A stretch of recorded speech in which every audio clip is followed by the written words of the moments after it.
Hello বন্ধুরা, কেমন আছো সবাই? আশা করছি সবাই ভালো আছো। তোমাদের ভালোবাসাতে আমিও ভালো আছি। কথা মতো কিন্তু আবারও একটা নতুন রেসিপি নিয়ে চলে এসেছি তোমাদের কাছে। আজকের রেসিপিটা হচ্ছে চিকেন স্টু। এটা কিন্তু ছোট থেকে বড় সবার জন্যই খুবই উপকারী। শীতের দিনে এরকম একটা রেসিপি হলে কিন্তু আর কিছুই চাই না। এটা কিন্তু ভাতের সাথে খেতেও অনেক সুন্দর লাগে। আর এটা বানানো কিন্তু খুবই সহজ, যে কেউ এটা খুব সহজে বানিয়ে নিতে পারবে। তো চলো বেশি দেরি না করে আজকের এই চিকেন স্টু রেসিপিটা দেখে নেওয়া যাক। চিকেন স্টুটা বানানোর জন্য এখানে সবার প্রথমে আমি চিকেন নিয়ে নিয়েছি। এখানে 1 কিলো মতো চিকেন আছে। তো সবার প্রথমে চিকেনটাকে আমি ম্যারিনেট করে নেব। তো তার জন্য এখানে দিয়ে দিচ্ছি স্বাদ মতো লবণ, আর দিয়ে দেবো 1 চামচ মতো গোলমরিচ, যেটা আমি শুকনো খোলায় ভেজে গুঁড়ো করে নিয়েছি। এরকমভাবে যদি দাও তাহলে কিন্তু চিকেন স্টুর টেস্টটা খুবই ভালো আসে। তো এরপরে আমি এখানে হাফ মতো লেবুর রসটা এখানে দিয়ে দিচ্ছি। এরপরে আমি এখানে দিয়ে দিচ্ছি আদা রসুন আর কাঁচা লঙ্কার পেস্ট। এটা দিয়ে কিন্তু চিকেনটাকে খুব ভালোভাবে আমাদের ম্যারিনেট করে নিতে হবে। আর এটা যদি তোমরা 1 ঘন্টা পর্যন্ত রেখে দাও তাহলে কিন্তু চিকেনের টেস্টটা খুবই ভালো আসবে।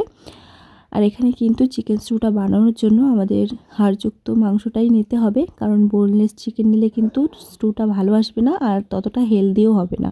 তো এরপরে এই মাংসটাকে খুব ভালোভাবে আমাদের এরকম ম্যারিনেট করে 1 ঘন্টা মতো রেখে দিতে হবে।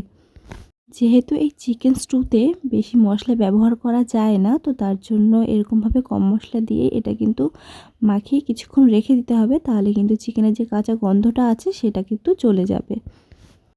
তো 1-8 ঘন্টা পর এবার আমরা সরাসরি রান্নাতে চলে এসেছি। আর এখানে আমি দিয়ে দেব বাটার। আমি রান্নাটা বাটারেই করব। তোমরা চাইলে কিন্তু বাটার আর সাদা তেল দুটো মিক্স করেও করতে পারো। যখন বাটারটা এরকমভাবে গলতে শুরু করবে তো তখন আমি এখানে দিয়ে দেব কিছু গোটা গরম মশলা। যেমন আমি এখানে নিয়ে নিয়েছি একটা দারচিনি, 4টে এলাচ আর 3-4টের মতো লবঙ্গ, আর দিয়ে দেব হাফ চামচের একটু কম এখানে গোলমরিচ। তো সমস্ত মশলাগুলোকে কিন্তু এবার খুব ভালোভাবে একটু নেড়েচেড়ে ভেজে নিতে হবে। তো আমাদের ফোড়নগুলো খুব ভাজা হয়ে গেছে। এরপরে আমি এখানে দিয়ে দিচ্ছি রসুন কুচি। এটা আমি একটু লম্বা লম্বা করে কেটে নিয়েছি। তোমরা চাইলে কিন্তু একদম কুচি কুচি করেও দিতে পারো। তারপরে আমি এখানে দিয়ে দিচ্ছি আদা, যেটাও আমি এরকম লম্বা লম্বা করে স্লাইস করে নিয়েছি। আর এখানে আমি অ্যাড করে দিচ্ছি দুটো বড় সাইজের পেঁয়াজ, যেটা আমি কুচি কুচি করে কেটে নিয়েছি। আর এই সমস্ত মশলাগুলোকে কিন্তু মিডিয়াম টু লো ফ্লেমে ভেজে নিতে হবে। তো 3 মিনিট মতো আমি আদা রসুন আর পেঁয়াজটাকে খুব ভালোভাবে ভেজে নিয়েছি। এটা কিন্তু বেশি ড্রাই করে ভাজা যাবে না, তাহলে কিন্তু চিকেন স্টুর কালারটা চেঞ্জ হয়ে যাবে। তো এরপরে আমি এখানে দিয়ে দেব যে ম্যারিনেট করে রেখেছিলাম চিকেনটা, তো সেটা এর ভিতরে দিয়ে দেব। আর এখন কিন্তু গ্যাসের ফ্লেমটাকে একটুখানি বাড়িয়ে 5 থেকে 10 মিনিটের মতো চিকেনটাকে খুব ভালো করে আমাদের এরকমভাবে ভেজে নিতে হবে। এতে করে চিকেনের যে জলটা রয়েছে সেটাও কিন্তু শুকিয়ে যাবে, আর চিকেনটা খেতেও কিন্তু খুবই ভালো লাগবে।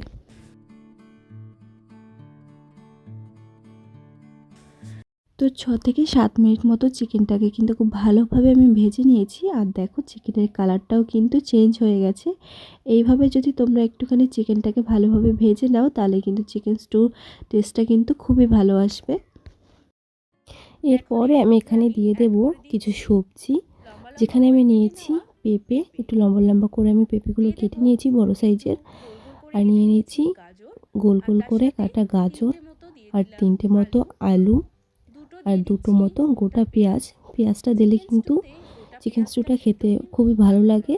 তো তার জন্য আমি গোটা গোটা পেঁয়াজ এখানে দিয়ে দিয়েছি। আর দিচ্ছি একটা বড় সাইজের টমেটো। তোমরা চাইলে কিন্তু এখানে আরও সবজি অ্যাড করতে পারো, তবে চিকেন স্টুটাই কিন্তু বেশি সবজি দিলে খেতে ততটা ভালো লাগবে না। তো আমি সবজিগুলো দিয়ে চিকেন স্টুর সাথে খুব ভালোভাবে এটা মিশিয়ে নিচ্ছি। তো এখানে সবজির পরিমাণটা কিন্তু একটু কম করেই দিতে হবে। তো চিকেন স্টুর সাথে আমি সবজিটাকে খুব ভালোভাবে মিশিয়ে নিয়েছি। এখন আমি এখানে অ্যাড করছি জল। জল এতটাই পরিমাণে দেব যাতে সবজিগুলো আর চিকেনটা ভালোভাবে ডুবে থাকতে পারে, যাতে ভালো সিদ্ধ হয়। এখানে চিকেন স্টুটা কিন্তু একটু পাতলাই হবে, তার জন্য জলের পরিমাণটা কিন্তু একটু বেশি রাখতে হবে। আর যেহেতু সবজিগুলো সিদ্ধ হবে, চিকেনটা সিদ্ধ হবে, তো তার জন্য একটুখানি বেশি জল দিতে হবে। আর এরপরে আমি এখানে 2টো মতো কাঁচা লঙ্কা, যেটা চিড়ে আমি এখানে দিয়ে দিয়েছি। আর দিয়ে দেবো এখানে স্বাদ মতো লবণ। আর দিয়ে দিচ্ছি হাফ চামচ মতো গোলমরিচ পাউডার, যেটা আমি করে রেখেছিলাম। তো এটাকে সবটা নাড়াচাড়া করে এটা গ্যাসের ফ্লেমটাকে বাড়িয়ে নেব, যাতে ঝোলটা ভালোভাবে ফুটে যায়। যখন চিকেন স্টুর ঝোলটা ফুটতে শুরু করবে তখন কিন্তু এটাকে ঢাকা লাগিয়ে আমাদের সিদ্ধ হওয়া পর্যন্ত রেখে দিতে হবে। আর এখন গ্যাসের ফ্লেমটাকে একদম লো করে রেখে দেব। মাঝে মাঝে ঢাকনা সরিয়ে কিন্তু একটুখানি চেক করে নিতে হবে। তো এখানে চিকেনটা কিন্তু আমি 20 মিনিটের জন্য ঢাকা দিয়ে রেখে দিয়েছিলাম। আর এখন আমি ঢাকনাটা সরিয়ে নিচ্ছি। মাঝে মাঝে কিন্তু আমি 2 থেকে 3 বার ঢাকনাটা সরিয়ে চেক করে নিয়েছি যে চিকেনটা সবজিগুলো ভালোভাবে সিদ্ধ হয়েছে কি না। এখানে কিন্তু আমাদের চিকেনটা সবজিটা প্রায় 80% মতো সিদ্ধ হয়ে গেছে। তো এখন কিন্তু যখন এটা 80% মতো সিদ্ধ হয়ে যাবে, তো এখানে আমি এখন দিয়ে দেবো বিনস। যেহেতু বিনসটা সিদ্ধ হতে বেশি সময় লাগে না, তো তার জন্য সবার শেষেই কিন্তু বিনসটা দিতে হবে। সবার প্রথমে যদি আমরা বিনসটা দিই তাহলে কিন্তু বিনসটা বেশি সিদ্ধ হয়ে গলে যাবে। তো তার জন্য সবার শেষে এটাকে দিতে হবে। আর বিনসটা দিয়ে কিন্তু 10 মিনিটের জন্য আবার ঢাকা দিয়ে রেখে দেবো। তো 10 মিনিট হয়ে গেছে, এখন আমি ঢাকনাটা সরিয়ে নিচ্ছি। এখানে কিন্তু আমাদের চিকেন স্টু অলমোস্ট রেডি হয়ে গেছে। এখন কিন্তু গাজর, আলু, বিনস সবগুলো কিন্তু খুব ভালোভাবে আমাদের এখানে সিদ্ধ হয়ে গেছে। আর চিকেনের ঝোলটাও কিন্তু একদম পারফেক্ট হয়েছে। এর থেকে বেশি কিন্তু ঝোলটা কমে গেলে চিকেন স্টুটা খেতে ততটা ভালো লাগবে না। আর এই চিকেন স্টুটাকে একদম রেস্টুরেন্টের মতো করার জন্য এখানে আমি একটা মিক্সিং বোল নিয়েছি আর নিয়ে নিচ্ছি 1 চামচ কর্নফ্লাওয়ার। তার সাথে দিয়ে দিচ্ছি এখানে আমি অল্প করে জলটা দিয়ে কর্নফ্লাওয়ারটাকে একটুখানি মিশিয়ে নিচ্ছি। আর এই কর্নফ্লাওয়ারটা এবার দেব চিকেনের ভেতরে। বেশি করে না, জাস্ট অল্প করে কিন্তু চিকেনের ভেতরে দিয়ে তাড়াতাড়ি করে নেড়ে নিতে হবে। কর্নফ্লাওয়ারটা কিন্তু বেশি দিলে চিকেনের গ্রেভিটা বেশি একটু ঘন হয়ে যাবে, তখন কিন্তু ভালো লাগবে না। তো অল্প করে দিয়ে নাড়াচাড়া করে নেব। কর্নফ্লাওয়ারটা দিয়ে আমাদের চিকেন স্টুটা কিন্তু 2 থেকে 3 মিনিট খুব ভালোভাবে ফুটিয়ে নিতে হবে। আর এখন আমি এখানে দিয়ে দিচ্ছি বাটারটা দেওয়ার পর খুব ভালোভাবে এটা নেড়ে চেড়ে নিচ্ছি। বাটারটা গলে গেলে দেখবে খেতেও খুব ভালো লাগবে। তোমরা কিন্তু বাটারটা অবশ্যই দিতে চেষ্টা করবে। তো এখানে কিন্তু সবজি, যতগুলো পরিমাণ সবজি আমি এখানে দিয়েছি সবগুলো কিন্তু ভালোভাবে সিদ্ধ হতে হবে। তাহলেই একদম পারফেক্ট পরিমাণে কিন্তু তোমরা এই স্টুটা বানাতে পারবে। বাটারটা গলে যাওয়া পর্যন্ত কিন্তু আমাদের একটুখানি ফুটিয়ে নিতে হবে। তারপরে আমরা গ্যাসের ফ্লেমটাকে অফ করে দেব।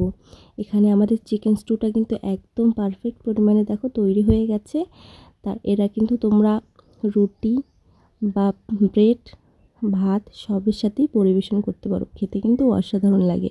আর অবশ্যই চিকেন স্টুটা নামিয়ে নেওয়ার পর এখানে গোলমরিচ গুঁড়ো ছড়িয়ে দিতে ভুলবে না। এখানে কিন্তু বাটার আর গোলমরিচের গুঁড়োর টেস্টটাই কিন্তু মেন। তো দুটো মিলিয়ে কিন্তু খেতে অসম্ভব ভালো লাগে। তো অবশ্যই কিন্তু বাড়িতে একবার হলেও ট্রাই করে দেখতে পারো। আজকের এই রেসিপিটা তোমাদের কেমন লাগলো কমেন্ট করে জানাতে কেউ ভুলো না। ভালো লাগলে like, comment and share and subscribe করে দিও। তো চলো আজকের ভিডিওটা এখানেই শেষ করছি। ফিরে আসবো নতুন দিনে নতুন আরও একটা সুন্দর রেসিপি নিয়ে। ততক্ষণ সবাই ভালো থেকো, সুস্থ থেকো। সবাইকে টাটা।